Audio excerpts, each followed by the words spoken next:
Ouça esta audioaula comigo e transforme o seu jeito de ensinar. Andragogia todo dia.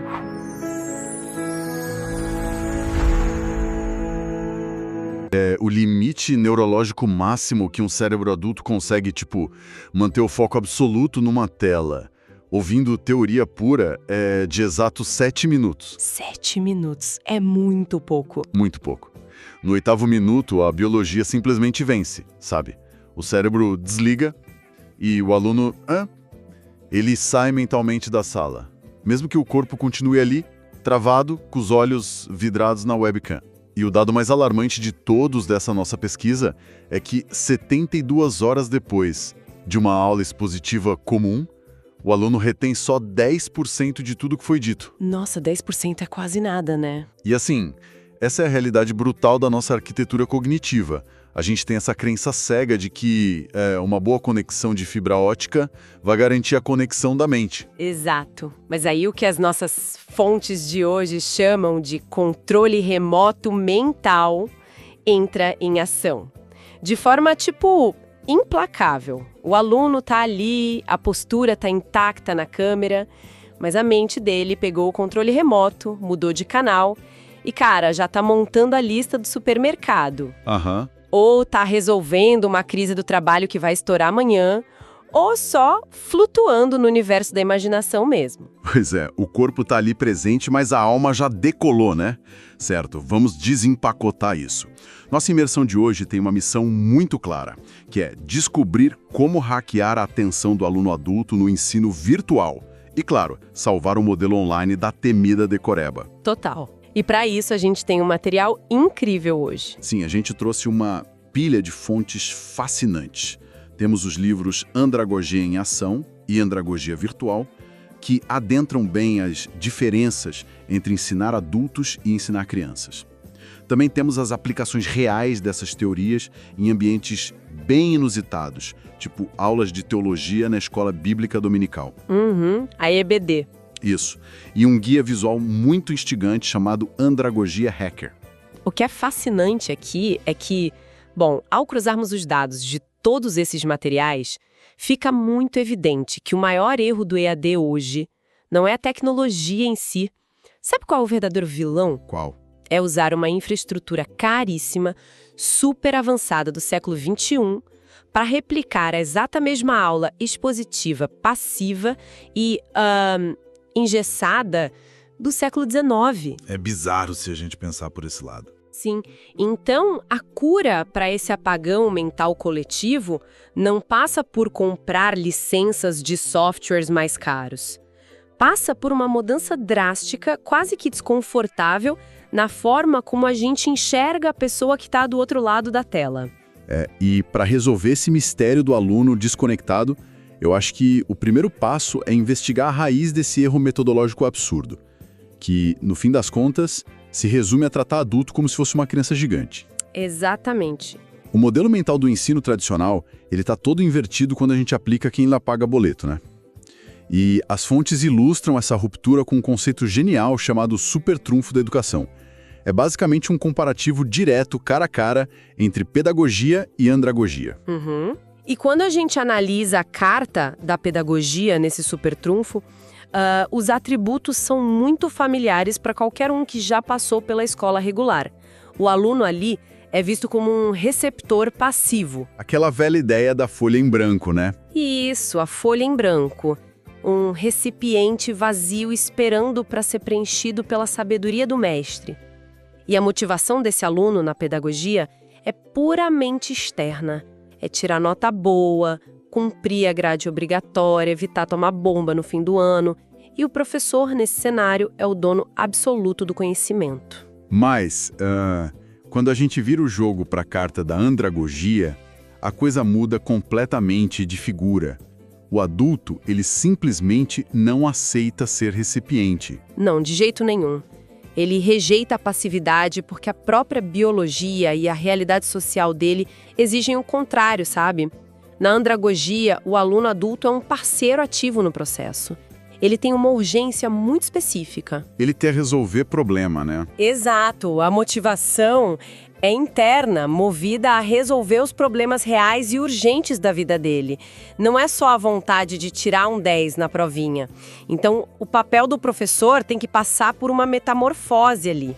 Ele precisa descer daquele pedestal do monólogo e assumir o posto de um guia tático, um facilitador, sabe? Uhum. Ele orquestra o ambiente, mas não tem mais o monopólio da fala. Olha, se a gente pensar bem, tentar aplicar a pedagogia clássica no ensino online hoje, é tipo comprar uma Ferrari de última geração, caríssima, só para ficar sentado nela dentro da garagem ouvindo rádio. Nossa, sim, é exatamente isso. É um desperdício total da infraestrutura tecnológica, porque o modelo mental ainda é analógico. A gente tem vídeo em 4K, áudio impecável, mas o sistema operacional da aula rejeita o código. É uma ótima analogia.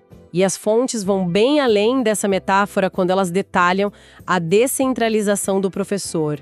Tipo, o que isso significa na prática, na arquitetura da aula. Que o foco muda. Exato. Significa que o plano de aula não pode mais começar com a pergunta: o que eu, professor, vou falar hoje?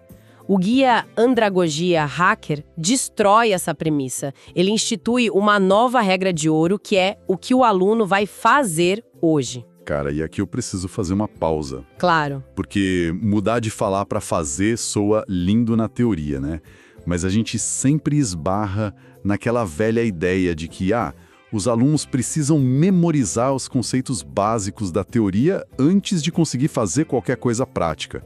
Como é que as fontes resolvem essa contradição? Bom, elas trazem a mecânica da taxonomia de Bloom revisada, mas sob uma lente de sobrevivência digital.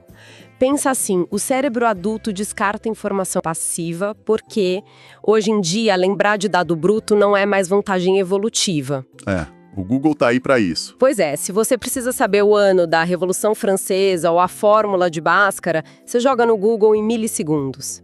Então, o esforço cognitivo de apenas lembrar ou entender não cria conexão sináptica duradoura. A andragogia exige empurrar esse aluno para o nível chefe andragógico. Nível chefe? Gostei do termo. Que é forçar o aluno a analisar cenários, avaliar os riscos e, principalmente, criar soluções inéditas ali em tempo real. Porque é o ato de criar que obriga o cérebro a construir os caminhos neurais. E é isso que consolida o aprendizado de verdade. Entendi. Mas isso levanta um problema logístico imediato na minha cabeça. Se o aluno adulto precisa criar soluções em vez de só ouvir teoria pronta, e o professor atua só como esse guia tático, o que impede o aluno de ficar completamente perdido? É uma dúvida comum. Porque, assim, a tela do computador pasteuriza todo mundo, né? Transforma profissionais super complexos em quadradinhos idênticos no Zoom com o microfone no mudo. Então, o que dá base para esse aluno construir algo do zero? É que a gente tem que lembrar que o adulto nunca, jamais, chega com as mãos abanando. Ele entra na sala de aula virtual carregando uma bagagem colossal. O livro Andragogia em Ação chama isso de raio-x do aprendiz adulto, ou a famosa mala de vivências. Mala de vivências. Isso. Essa mala tá cheia das vitórias profissionais dele, dos fracassos que doeram, dos conflitos éticos que ele já passou. É a experiência prévia. E o texto até adverte que o crime pedagógico perfeito é o professor deixar essa bagagem pesada mofando no canto da sala virtual. Totalmente. Porque, biologicamente, o aprendizado novo só se fixa se ele encontrar uma âncora numa memória que já existe ali. É a base essencial. Se a teoria, por mais linda que seja no slide, não engatar nas engrenagens das memórias de vida desse aluno, ela vira só ruído inútil e o cérebro descarta. Faz todo sentido. O adulto já chega para a aula moído da rotina, né? Exato, ele tem limites reais. É cansaço crônico, é boleto vencendo, é a família chamando. O filtro dele é muito severo.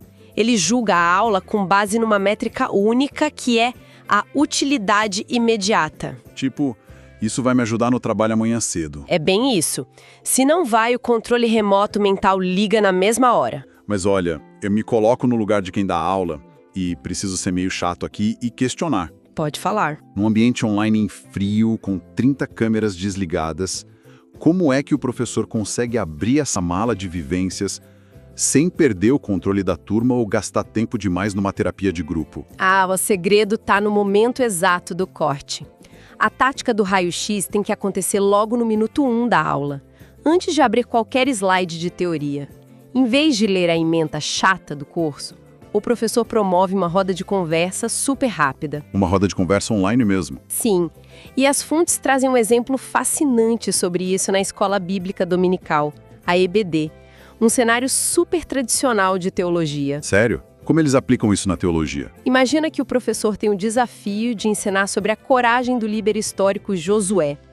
Na pedagogia clássica, ia ser leitura de textos, geografia antiga e uma lição de moral. Resultado. Amnésia coletiva em 2 dias. Ninguém lembra de nada. Exato, porque o cérebro não acha a utilidade imediata ali. Mas com a andragogia, o professor intercepta isso. Antes de abrir a Bíblia, ele pede para a turma compartilhar, em uns 2 minutinhos, uma situação real onde eles sentiram um medo paralisante no trabalho. Ou o pavor de tomar uma decisão que botasse a família em risco. Caramba! E aí eles expulsam isso da própria mala. Exatamente. O adulto expõe essa vivência real. E a emoção dessa memória vira âncora para a teoria. Só depois desse relato é que o professor apresenta o conceito milenar de Josué. Aí a teoria se conecta com aquele medo de demissão que o aluno sentiu na terça-feira. A teoria ganha carne, osso e vira ferramenta prática. Olha, isso é genial. Porque o conhecimento passa a resolver o problema que a pessoa acabou de relatar em voz alta, né? Mas assim, mesmo com o professor sendo um mestre nessa arte de ancorar memórias, a gente ainda bate de frente com aquele muro da biologia que eu falei na introdução. A maldição dos 7 minutos. Exato. A maldição dos 7 minutos. O material é muito enfático, né? Esses 7 minutos não são uma sugestão pedagógica fofa. É um limite neurológico do nosso hardware humano. É o limite do buffer da memória de trabalho. Pois é. Depois de 7 minutos ouvindo teoria pura, o cérebro apaga. A chave cai. Então, como a gente quebra esse tédio neurológico? O guia traz as ferramentas da tal caixa de primeiros socorros do EAD, certo? Certo. E a solução principal dessa caixa é a alternância. Para resetar a contagem do cérebro, você precisa forçar uma quebra de estímulo. O guia detalha muito a técnica do grupo do cochicho. Grupo do cochicho? Que é basicamente o uso estratégico das breakout rooms, sabe? Aquelas salas simultâneas do Zoom ou do Teams. Ah, sim, onde você divide a galera. Isso. A dinâmica é a seguinte: o professor fala de forma bem enxuta por no máximo 7 minutos. E antes do aluno desligar, ele para a teoria e joga um problema complexo na tela. E aí divide a sala virtual na mesma hora. Então tira o aluno da passividade na marra. Na marra. Ficam ali grupinhos de 3 pessoas numa sala isolada, onde o anonimato desaparece e eles são forçados a cruzar a teoria que acabaram de ouvir com a própria caixa de ferramentas deles, num debate intenso de uns 3 minutos. Segundo os dados, esse atrito colaborativo quadruplica a assimilação da informação. Quadruplica? Sim. Se a gente conectar isso ao quadro geral, o papel do professor hoje não é dar a resposta teórica perfeita. Como a gente falou, o Google faz isso. O papel dele é criar um ambiente de simulação onde o aluno, de fato, aplica essa resposta. Cara, e aqui é onde a coisa fica realmente interessante. Porque, se você parar para analisar, essa alternância é tipo um treino HIIT para a mente. Um treino HIIT? Como assim? Sabe aquele treino intervalado de alta intensidade da academia? O High Intensity Interval Training. Ah, sim. Tiros curtos? Exato. São tiros curtos de foco máximo. O aluno escuta focado por 7 minutos e logo em seguida tem uma explosão de ação imediata, debatendo no grupo do cochicho. Depois volta, respira 1 minuto com o professor e toma outro tiro de foco. Nossa, é a analogia perfeita. O cérebro fica constantemente alerta. Não tem nem como o controle remoto mental ligar num ritmo desse. Mas aí a gente entra na seção 4, que me deixou intrigado, porque já sabemos que os breakout rooms funcionam e quebram a maldição dos 7 minutos. Mas o que exatamente a galera tem que fazer lá dentro para garantir que esse aprendizado seja definitivo? É aí que entra a matemática da retenção sensorial e o conceito do laboratório virtual. A magia do sentido, sabe? Como assim? A retenção, que era de míseros 10%, ela dá um salto para 85% quando a dinâmica permite que o aluno faça 3 coisas ao mesmo tempo: ouvir, ver e fazer algo simultaneamente. 85%. Isso é uma revolução. Total. E eu diria que o pulo do gato que o especialista traz nas fontes é para a hora da avaliação. Eles defendem que a gente tem que substituir de vez a inútil prova de múltipla escolha. Nossa, graças a Deus. Ninguém aguenta mais isso. Né? Múltipla escolha só testa a memória de curto prazo. A proposta é trocar isso por projetos reais ou simulações ao vivo. E as fontes dão uns exemplos práticos disso, né? Eu lembro de ter lido sobre aplicação no direito e, de novo, naquela turma de teologia da EBD. Sim, eles mostram como substituir aquele PDF chato e solitário por um júri simulado ao vivo no Teams. Nossa, sensacional. É muito imersivo. Metade da turma defende a atitude do personagem histórico como se fosse um ato de fé gigante e a outra metade ataca, tentando provar que foi uma loucura baseada naquelas leis. O sangue e o suor de um tribunal do mundo físico vão parar na tela do computador. Isso deve ser muito tenso na hora. O pessoal leva a sério. Levam. E tem outras áreas também. Na biologia, em vez de slide passivo, o professor usa simulações de dissecção virtual. Na pedagogia e no design, a turma abandona a teoria pura e vai construir material didático em tempo real, usando Canva, Prezi, tudo simultaneamente. Trabalhando junto no mesmo arquivo ali, enquanto conversam. Isso. E para garantir que os picos de atenção se mantenham naqueles microciclos de 7 minutos, o professor insere umas micrometas gamificadas. Usa um Kahoot, um Mentimeter logo depois da teoria. A gamificação instantânea é um reforço muito forte. Isso tudo soa incrível para retenção. Mas, olha, eu sendo o advogado do diabo de novo. Manda. A gente tem que admitir que tudo isso exige um planejamento colossal do facilitador, né? E para o aluno também é um baita esforço. Não seria muito mais fácil para esse aluno adulto, cansado, simplesmente ceder à procrastinação, largar o vídeo rolando e ir ver o feed do Instagram? Olha, esse é um ponto super válido e a andragogia virtual sabe que a tela é a maior máquina de distração que existe. Mas é por isso que o ensino andragógico também ensina o aluno a combater a própria distração. Ensinar a focar. Exato. Eles trazem a técnica Pomodoro, e não só como um truque de internet, mas como uma blindagem biológica. 25 minutos focado e 5 de pausa, né?